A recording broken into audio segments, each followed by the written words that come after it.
On a tourné le masterclass en octobre dernier, donc là ça fait déjà 4 mois. Et donc là on va vous faire retourner en fait sur les postes qu'on a exploités. Le dernier jour de la session, on s'est fait voler une caméra, ce qui représente donc la moitié des images. Donc là, on va regarder le montage que Romain a réalisé et du coup, on va recommenter toutes les scènes ensemble pour venir compléter les images. C'est parti!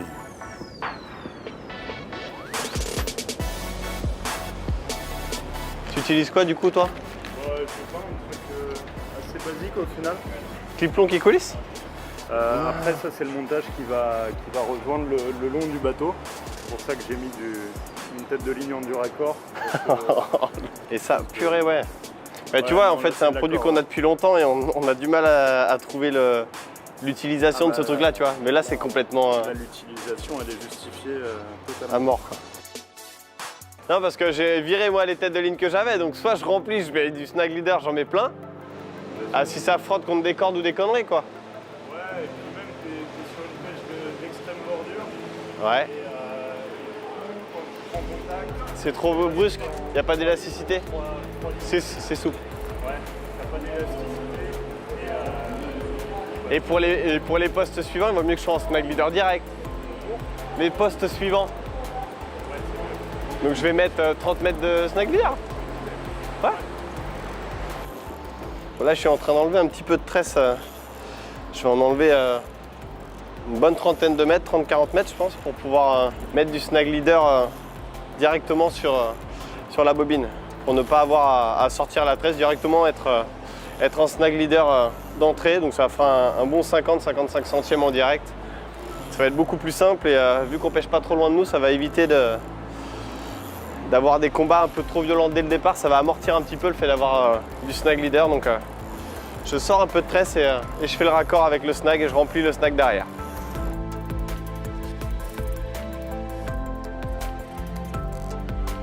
Et t'en mets pas un peu plus loin dans le chenal, jamais? Bah, au final, je pense que ouais. C'est toi qui vas l'exploiter parce que moi, si je l'exploite, le poisson, vu que le courant il va par là, Ouais. il risque de partir descendre derrière la pile ouais. de pont et c'est pas l'idéal. Ouais. Ok. Bon. Je suis plutôt excité de venir ici pêcher en plein centre-ville. Je crois que c'est vraiment la première fois que je viens le pêcher. J'étais venu pour faire 2-3 images avec mon frère il y a un moment de ça. Et on avait fait quelques jolis poissons juste sous la tour Eiffel. Et là, c'est vrai que c'est la première fois que je me lance et que je suis accompagné d'un bon guide, je pense, sur vraiment le centre-ville de Paris. Donc ça a un côté un peu excitant et je suis vraiment pressé de pouvoir toucher mes premiers poissons. C'est vrai que j'aime beaucoup les pêches un peu hardcore où il faut employer des matériaux limite indestructibles, etc. Et là, ça s'y prête vraiment. J'utilise même des choses que je n'avais pas encore utilisées jusqu'ici et qui me semblent complètement incassables. Donc on va voir, on va essayer de les mettre à rude épreuve. Et, en tout cas, je kiffe ce genre de pêche, quand il faut commencer à employer le matos de façon assez hardcore, ouais, ça me plaît carrément. Ça doit faire 1h30 qu'on est installé. Alex a déjà fait un silure, donc je ne sais pas si on va pouvoir en toucher le plus gros. En tout cas, le matériel va être mis à rude épreuve. Ça donne confiance dans la mesure où il y a de l'activité. Mais bon, c'est pas un signe extrêmement négatif non plus. Ça dépend si on en enchaîne 1, 2, 3, qu'il y a des poissons blancs à côté ou pas. Bon, là, c'était un silure apparemment isolé. Donc on avait toutes les chances de toucher les poissons après. Hein. Mes 3 cannes ne pêchent pas encore, j'en ai 2 que je viens tout juste de poser. Je vais vite lancer la 3e pour que ça pêche pour le coup du soir. Mais en tout cas, j'ai hâte qu'on essaie de sortir une carpe d'ici. J'étais effectivement assez confiant pour au moins faire un poisson. Là, j'étais rendu à 5 jours de pré-amorçage avec des quantités d'à peu près 5 kg de bouillettes et 5 kg de graines par jour. Donc, connaissant la quantité de poissons blancs dans la Seine, ça reste assez lourd. Ouais, sur le côté. Ouais.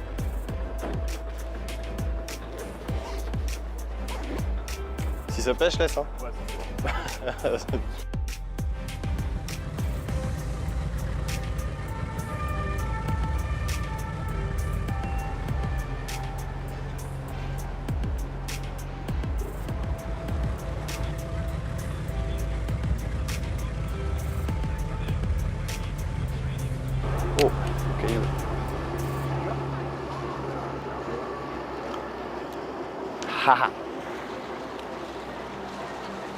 Je sais pas ce que c'est. C'est la tresse, ouais, la tresse qui est partie. Attends, tiens, je vais en profiter pour sonder, il n'y a plus d'hameçon. Là, il y a du caillou.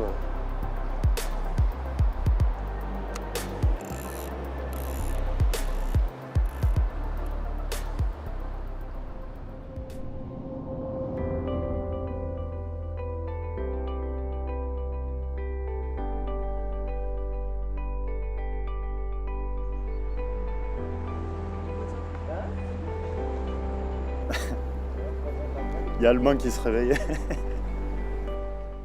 En fait, on est un petit peu dépité des résultats de la première nuit.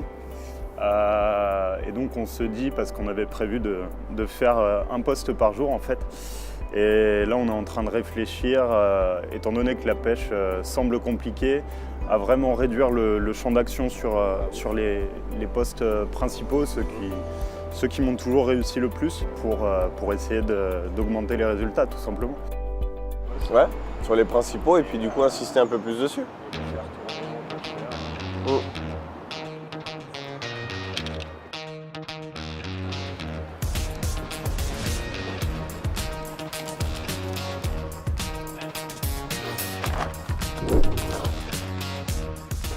Donc là on vient tout juste de récupérer un peu d'appât pour pouvoir aller amorcer un poste.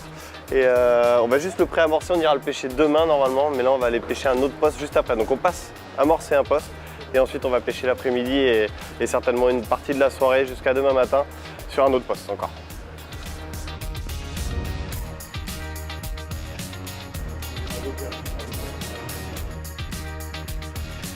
C'est pas une bière?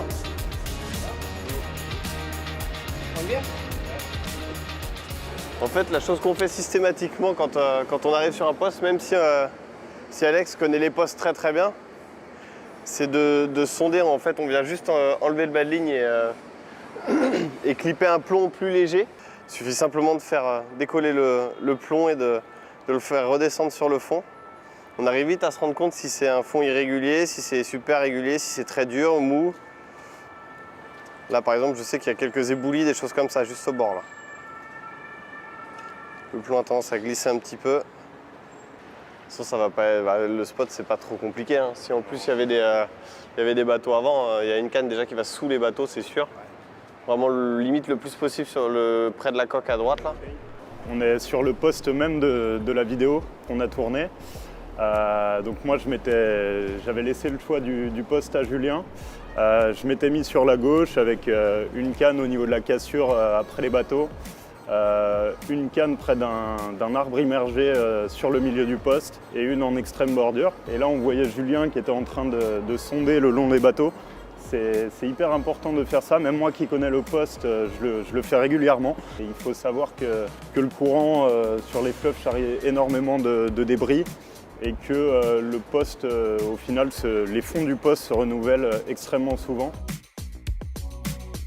Alors là, on était en poste depuis 1 heure, 1 heure et demie. Et Julien avait déjà eu quelques tapes sur ses cannes. Quelques minutes après avoir eu l'étape, départ. Un peu de suspense quand même au début pour deviner ce que c'était. C'est un barbeau mon gars. Blas l'engin de barbeau.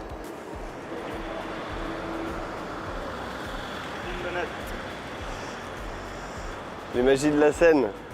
Donc ça donne toujours confiance, mais si je prends l'ensemble de mes pêches, c'est vrai que c'est pas vraiment un signe extrêmement concret pour la suite. On pensait avoir piqué une carpe et en fait c'est un barbeau. Je pense que c'est ça aussi tout à l'heure l'alerte.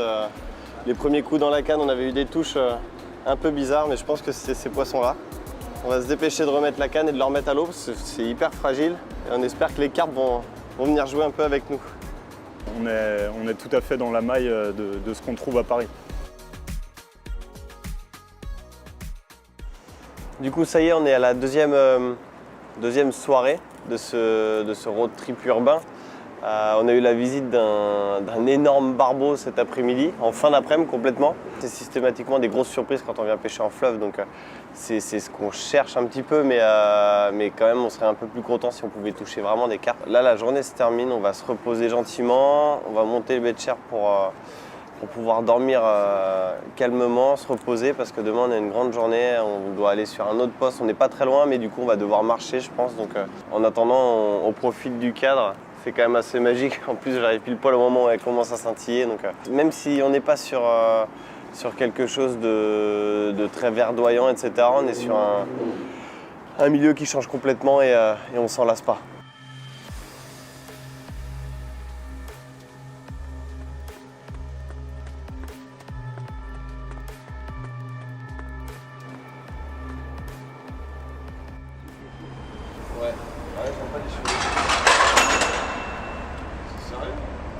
Ça fait partie de tous les gens un petit peu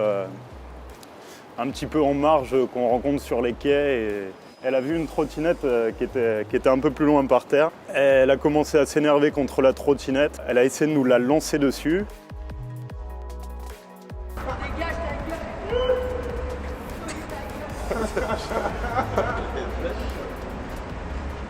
Elle a trouvé une bouteille de bière et elle l'a frappée au sol en se révoltant contre elle-même au final.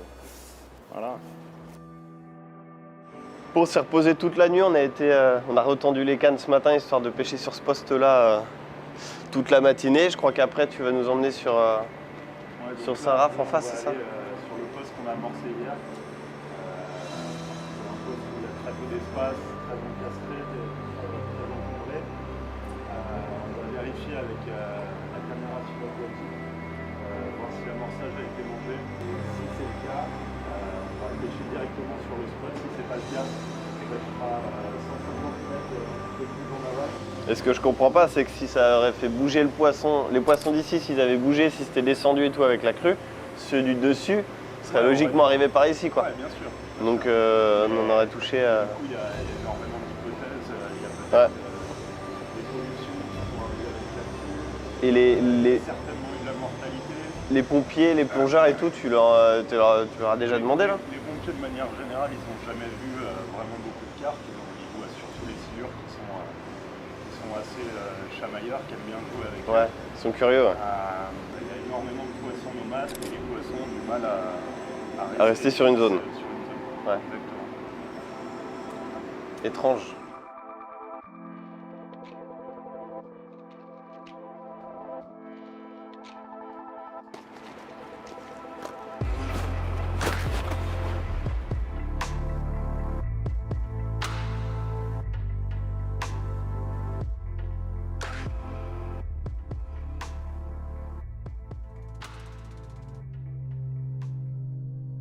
C'est comme ça qu'on apprend.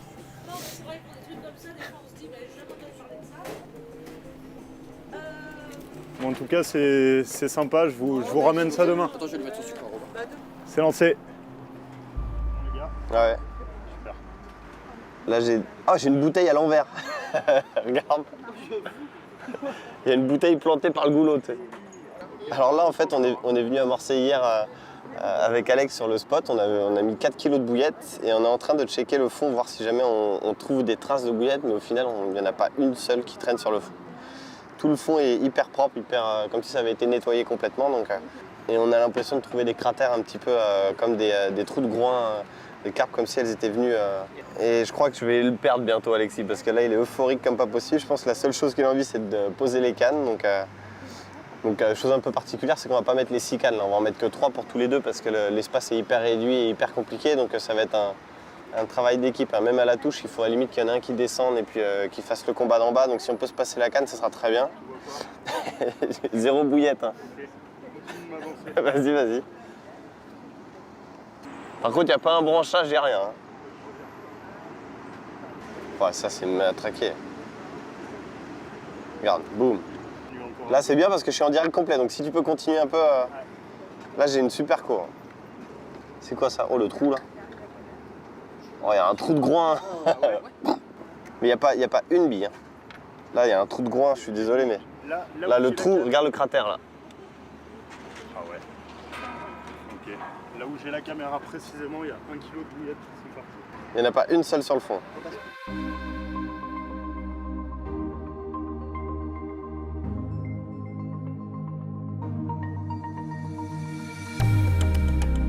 Je vais le détendre un peu histoire que ça se plaque vite fait. Tac.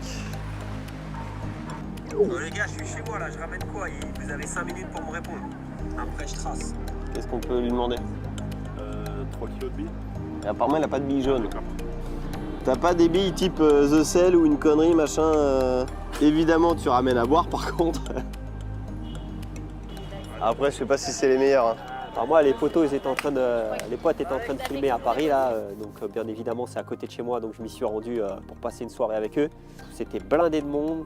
Comme d'habitude, les quais à Paris, c'est toujours très fréquenté. On était dans la période estivale, donc c'était début septembre, c'est encore très touristique. Beaucoup d'étudiants, beaucoup de gens qui se promènent. Il faisait beau, il faisait chaud, donc c'était super agréable. Ah bon, on en a vu tout à l'heure, c'est un truc de dingue. Hein. On les a vus passer et tout, c'est... C'est belle? Non, je sais pas, les plus grosses qu'on a vues, ouais, communes. Les plus grosses qu'on a vues passer, je sais pas, peut-être une dizaine, mais il y en a une qui est descendue dessus, une petite. Mais ouais, du blanc, du gardon et tout, on en voit, regarde le gardon devant. Un brochet tout à l'heure. Ouais, on a vu un brochet tout à l'heure. Ouais. Il y avait un petit brochet, il était pas épais hein, le brochet. Hein.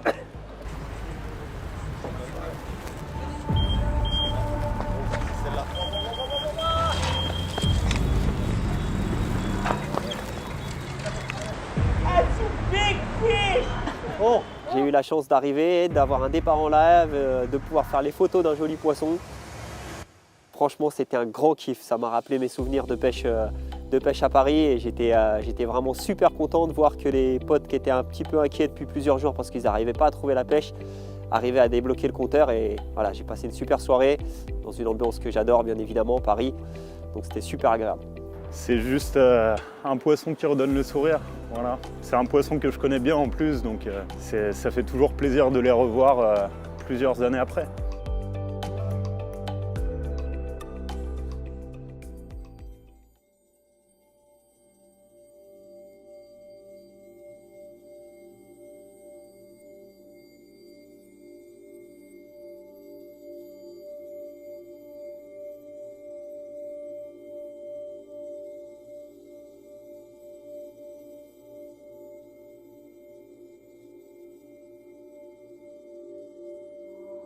On était resté dans le carré, on voyait qu'il n'y avait plus beaucoup d'activité.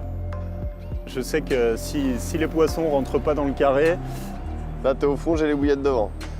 Ah ouais. Très souvent, ils se trouvent légèrement en aval, 150 mètres plus loin. Difficile d'être mieux. Ouais. Parce que là, on en voit plein partout. Là. Ouais, c'est parfait, c'est parfait. Non, c'est bien. C'est pas mal, hein. Bien, ouais. Ouais, c'est vachement bien.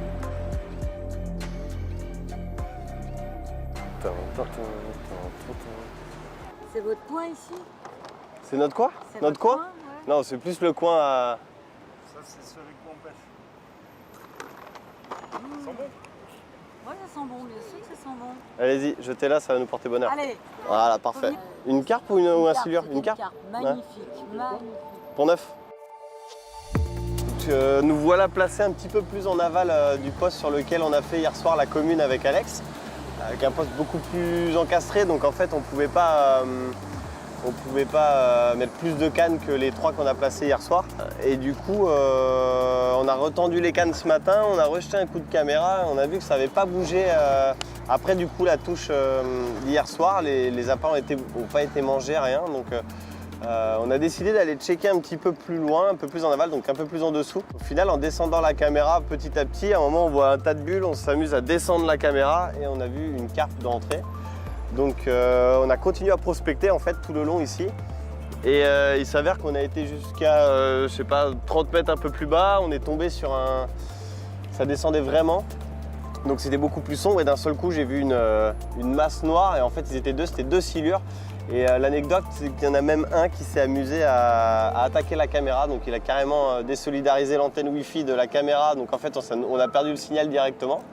Et on a les images du silure qui attaque la caméra quand elle repasse devant lui. Donc c'était assez fantastique.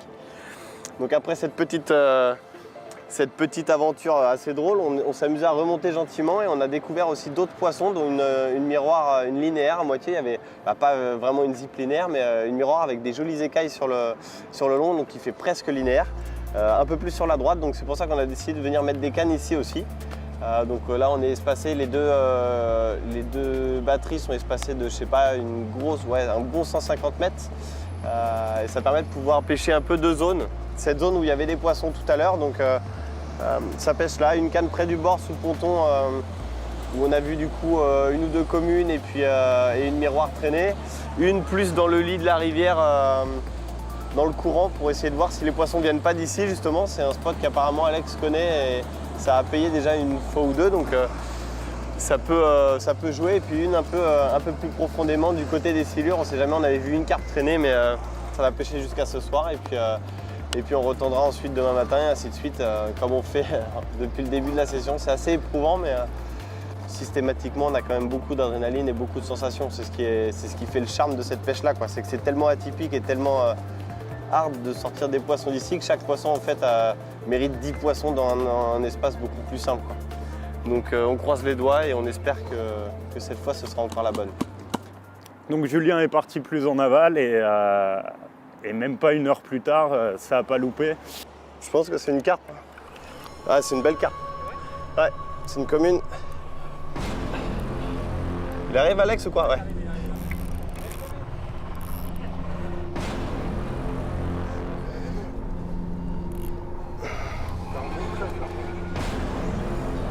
T'es prêt?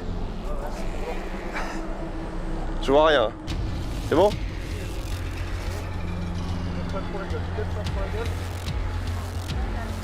Elle est dedans? Ça je vois pas. Je peux pas mieux faire moi. Là, voilà, comme ça, tac.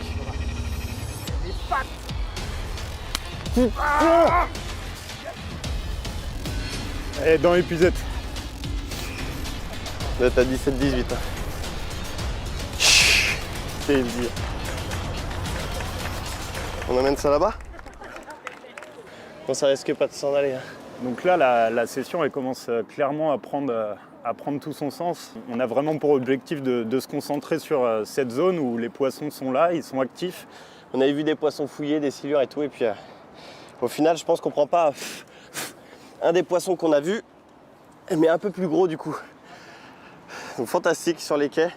Heureusement qu'on utilise des matériaux relativement indestructibles parce que sur les combats, c'est assez particulier. Elles descendent sous les quais et si on mettait pas des grosses têtes de ligne et des gros hameçons, je pense qu'on se ferait défoncer la tronche. 2 gros combats, 2 poissons de sortie, c'est du 100% là. Ouais, on Royal. est loin de la perfection. Un beau poisson qui fait quasiment 18 kg.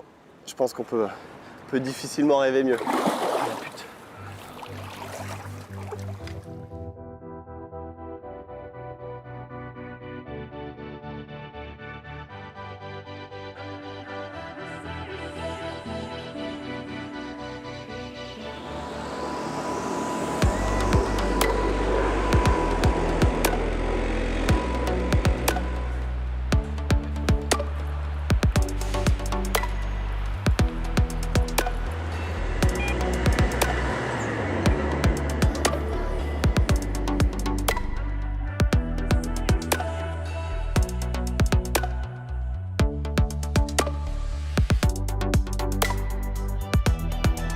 Jusqu'après la pile de pont là-bas, tu disais? Ouais. Ouais, donc ça veut dire limite les cannes d'IA sont reposées de la même façon et ensuite on étale jusqu'au bout là-bas. Ok. Je serais curieux de remettre tout à l'heure un coup de caméra là-dessous. Hein.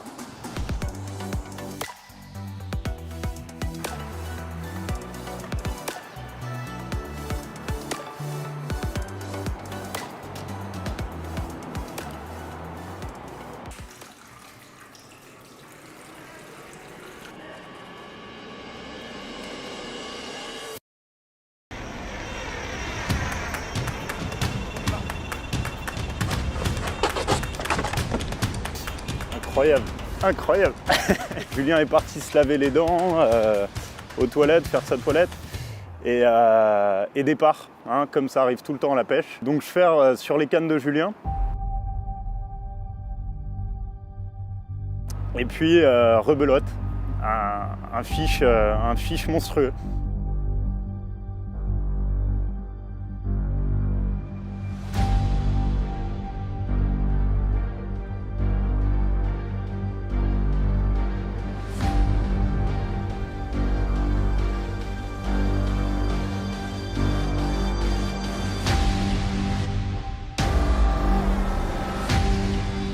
cette commune, c'est un petit peu la consécration de tous ces jours un petit peu hard passés au bord de l'eau. Ça soulage et puis surtout que c'est un poisson que je connaissais, que j'avais pris en 2011.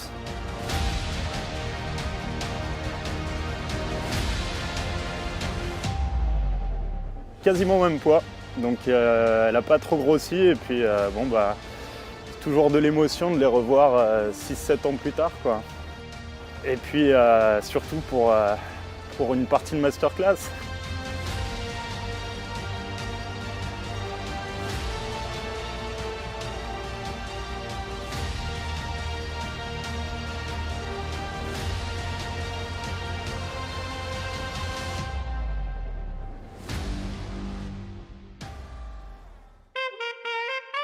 C'est un truc de fou, on fait 3 poissons, c'est pas énorme.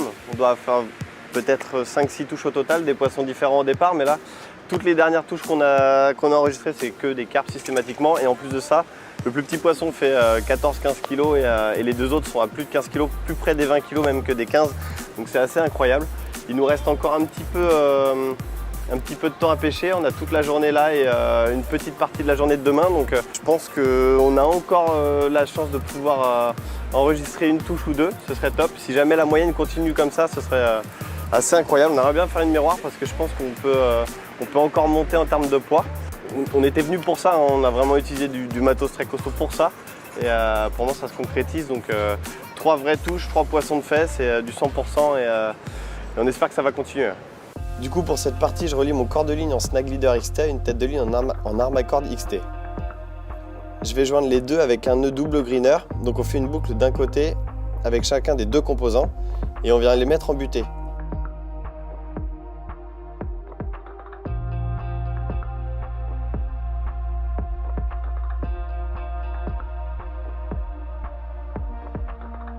Et du coup, c'est un nœud, plus on va tirer dessus, plus ça va le serrer. On vient le serrer et après on tire. Ça vient mettre les deux en butée et voilà. De l'autre côté, je viens attacher l'Armacord XT à l'hybride LED clip. Donc je passe d'abord le rubber et ensuite je le noue. Je prends un morceau de tresse qui va me servir de cheveux. Je viens le passer dans l'œillet de l'hameçon. Je ne noue pas. Je le laisse simplement comme ça. Je fais passer le cheveu et l'hameçon dans un morceau de gaine silicone. Ça va me servir à l'aligner une fois que j'aurai mis les bouillettes dessus. Je prends un morceau de boom en 35 livres que je viens nouer sans faire de cheveux du coup. Je le mets simplement au bout en emprisonnant la tresse avec un nœud sans nœud. Tout simplement. On repasse ensuite dans l'œillet. Et là on voit le morceau de tresse qui dépasse. On coupe l'excédent de boom et on vient nouer le morceau de tresse qui dépasse sur la partie supérieure du boom. Ça va me servir à avoir un petit nœud qui me permettra de régler la longueur de mon cheveu. J'enfile un anti-tangle sleeve qui me servira à ce que le bas de ligne ne s'en mêle pas. Je fais sauter ensuite l'anneau du clip long et je viens nouer le boom avec un nœud cuillère. Veillez à bien humidifier et à le serrer progressivement pour ne pas le déformer, c'est hyper important. Servez-vous des deux poulas pour tendre le bas de ligne et le rendre très droit. Je viens ensuite prendre une pop-up et une bouillette dense. La boucle est volontairement un peu longue pour que la bouillette dense reste sur le cheveu sans coulisser vers la hampe de l'hameçon. Mettez un morceau de pâte plombée pour camoufler le nœud. Choisissez un plan en fonction d'où vous pêchez. Ici un grippard en 170 grammes. Et le bas de ligne est prêt. C'est la fin. Cette triste fin. C'était la dernière nuit. C'est vrai qu'on était tous assez fatigués.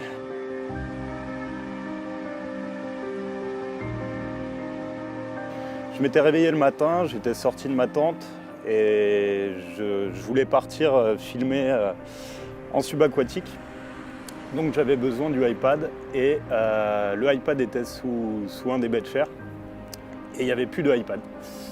Après j'ai cherché à savoir où il était et puis on s'est rendu très rapidement compte que il n'y avait plus d'appareil photo, il n'y avait plus de caméra et qu'on s'était fait dépouiller pendant la nuit en fait. C'est ici que ça s'est produit.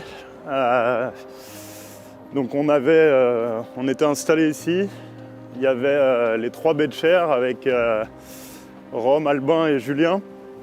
J'avais ma tente juste ici, tous contre le mur, avec le matériel qui était mis sous les baies de chair.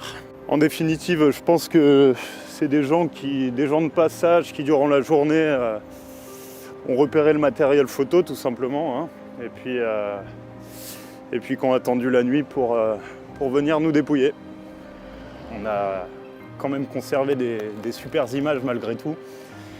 Et puis voilà, la vie continue, on va produire d'autres choses et on va continuer à avancer tout simplement. Et puis tout l'essentiel, on l'a gardé en nous, on a tout.